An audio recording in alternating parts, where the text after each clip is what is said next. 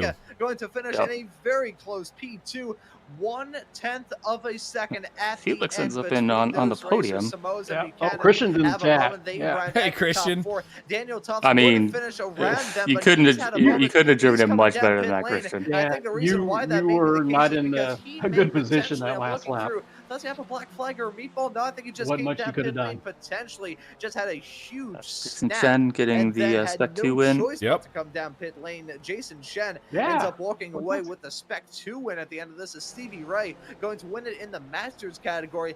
Oh, I didn't even realize. Oh my God! Hi, Let's go, Stevie. Stevie. Congrats. Yeah, this is what happened. How Felix got the podium. Oh no! Little too close. Oh. Little too multiple close. bits of contact. Oh, yeah. I would not Last be lap. shocked at all if that Whoa. contact with himself and Mikey Pollard would Right. potentially put him over that incident point limit. Yeah. So there it is. Got a bit interesting there for a bit, but Soto and Christian. Christian, you ran a lot better than I could have. So good job taking it to Josh Soto. I've raced with Josh Soto. I've commentated on Josh Soto. I know Josh Soto runs in real life as well. So for anybody to be as close, I'm going to say Josh Soto one more time, as close to Josh Soto as you were. That says something about your racecraft, Christian. So great job, man. 1 and 2, awesome race there at the end. Felix Amos. I know he probably wanted to be up there a little further than he was because he likes fighting for those wins as well. But great job on the P3. Jason Chin. Did you ever what happened to Wilkie there? Because Wilkie did have that Spec 2 win, correct? I forget exactly what happened to Wilkie. It was close. They were like Wilkie was 4/10 behind him on the last lap, but I forget exactly how Jason got past. Okay, so got past him. So yeah, obviously, congrats, Jason. Wilkie taking P2, Rain Ticing P3 and Spec 2. Stevie, little bit of luck. We're gonna definitely throw some skill in there, Stevie, because you still have to be close enough to capitalize on the mistakes of those two going into 10A and 10B, and you did it. So congrats, Stevie, on the Masters win. Thanks, sir. Alan DeGasis and Peter Maddox round out your top 3 in the Masters. And this is something you don't see. Well, you're seeing it more and more now, but I just want you to look at all the red, then you see some green, then you see some yellow. There's a little bit sprinkled in between there, but I think I've said this before, the way that you guys are doing your rating system now, your classing system is clearly working out quite well if you look at this. Yeah. We're still have some of that in work where we're trying to come up with something that's workable, that not so dependent on iRating, because like we keep talking about, somebody that doesn't do very many officials, their skill level can be way different than their iRating. And I've got something in the work now. The admins are taking a look at the season and might have some changes coming for next season on that. Mm-hmm. Cool. All right. One more coming up here. On to the SRFs. SRFs at Jerez. Oh, this is such a good racetrack.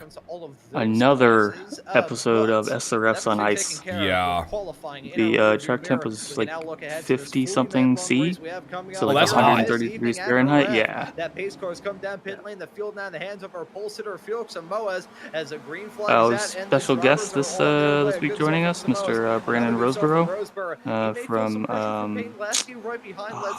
Team Geodesic. Oh, Geodesic. I've heard of that. I've raced with some Geodesic guys. Yep, yeah, he did. He's run Weekend Wars before a few years back. Yep, super quick, super clean racer. He raced with us the Strength of Field race as well. So yeah, love it. Always love it when he shows up and races with us. Still good to see him back. First lap of this race, heading their way down into turn number 11 right now. You can see that terrible, awful, no good, very bad chicane on the inside. Okay, Ron. How bad is that chicane, Ron? I 1,000% agree with Ron. That's why I included it there. I 100% agree, Ron. That's an awful chicane. Little incident there. Catched the car, overcorrected, and just slammed it into the outside wall. Yeah,